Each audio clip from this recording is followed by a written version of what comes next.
The one commodity that is most valuable on this earth is time. Time to love, time to live. From the moment the human body is born, it begins dying. I can live with no responsibility whatsoever. The price I pay is that nothing matters. Or I can reverse it and everything matters, but I have to take the responsibility that's associated with that. And so if your life isn't everything it could be, you could ask yourself, well, what would happen if you just stopped wasting the opportunities that are in front of you? What is death? Is it the end? Or is it the beginning?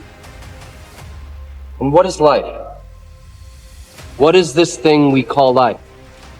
What makes life so unique and so beautiful? It is beautiful because whatever you have that you may be facing, what you may be dealing with, life is still good. You are living and achieving your dream. Find time to better yourself, read, explore, research, live life, do things you've never thought of doing before. That's what it's all about. It might not be fun, it might not be easy, but it is profitable. It does give you results. Think about all of the great people that we admire in our society and things that they must have had to go through in order to make it look effortless. And one day you're going to be great, but you think you got time. You think you got time. 3 years from now, 5 years from now. I'm telling you, you deserve to be great now. And not only do you deserve to be great, there's some people in your life. You must be yourself if you want to experience your true purpose in life. If you're different, be different. Be different and do it with pride. If someone doesn't like it, if many people don't like it, who cares? Your life would feel better and richer if you had a goal, you chase that goal, you accomplish some things, you would get this boost of confidence, you'd get this boost of self-esteem, like whatever it is that you're into doing. Learn from what you've just done, move forward. Learn from what you've just done, move forward. Repeat, repeat, repeat, all the way forward until one day you're going to get to the end of that tunnel and you're going to see the light. You need to take massive action. And if that doesn't work, try something else. If that doesn't work, try something else. Keep going with massive action and you will find the way because it will give you momentum. The time is now. The time is now to express and for people to believe in themselves. The time is now for it to be okay to be great. Listen to me. If you work for it, if you're willing to put in that sweat, that blood, and those tears, baby, I'm telling you, you can have what you want, be what you want, do what you want. Are you hearing me? And start now. Start believing, start dreaming, and create the life and the person that you really want to see.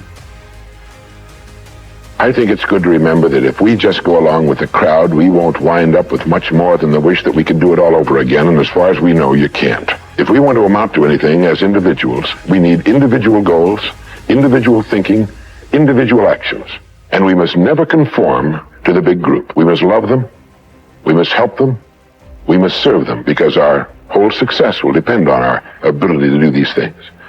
But never lose our own individuality and our identity by permitting ourselves to become submerged in what has historically proved itself to be little more than a suffocating sea of indirection and purposelessness. If we want to emulate someone, fine, but let's be choosy in whose steps we follow. It's the only life we've got. And remember to think. Imagination is everything, and we can become what we can imagine. If you find yourself getting depressed and down at the mouth, as we all get once in a while, you might want to remember this quotation by Dean Briggs. He said, "Do your work, not just your work and no more, but a little more for the lavishing's sake, that little more which is worth all the rest. And if you suffer as you must, and if you doubt as you must, do your work. Put your heart into it, and the sky will clear. And then out of your very doubt and suffering will be born the supreme joy of life." Believe it or not, in an age when we've come to nearly deify leisure time, we've almost lost sight of the fact that virtually all our satisfactions, rewards will come not from our leisure, but from our work. And don't forget the strangest secret. We become what we think about. But if you want to begin to move into your own personal greatness, if you want to begin to really enjoy a happy, successful, healthy life, you've got to be willing to go against the tide. You've got to be willing to harness your will and say, in spite of this, I'm in control here. I'm not going to let this get me down. I'm not going to let this destroy me. I'm coming back. And I'll be stronger and better because of it. You have got to make a declaration that this is what you stand for.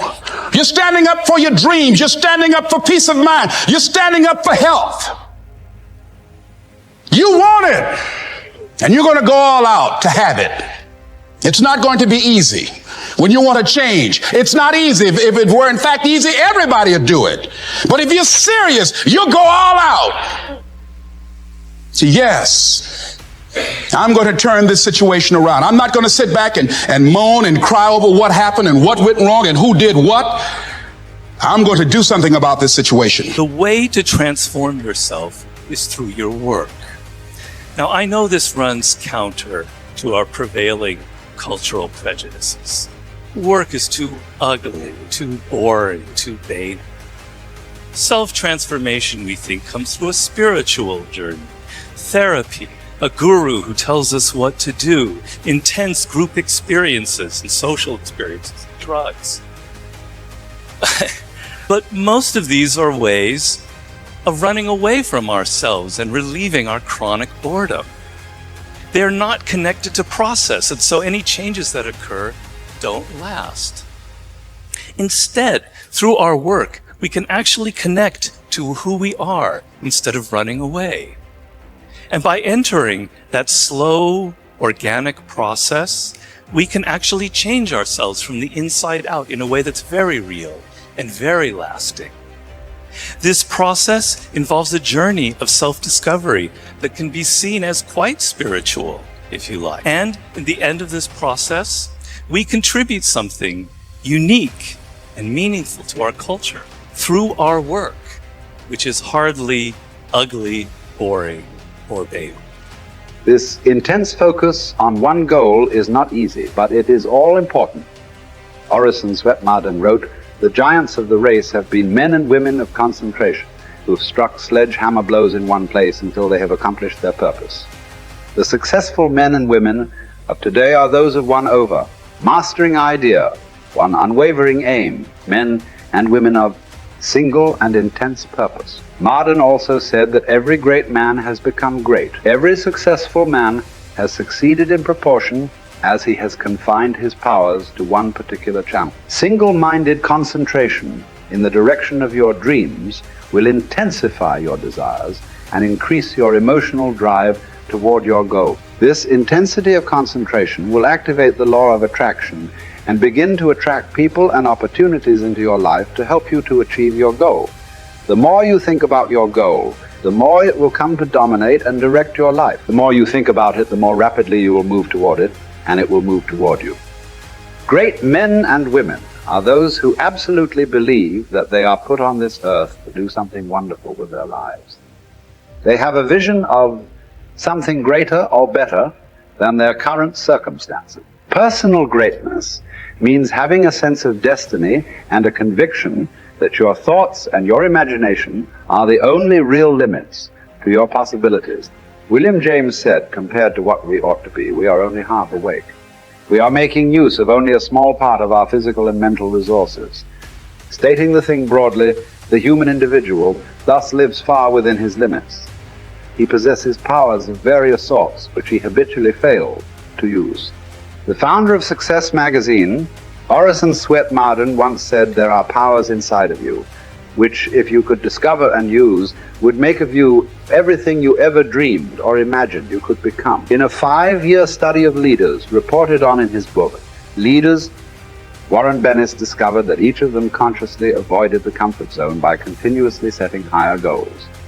They never allowed themselves to become complacent.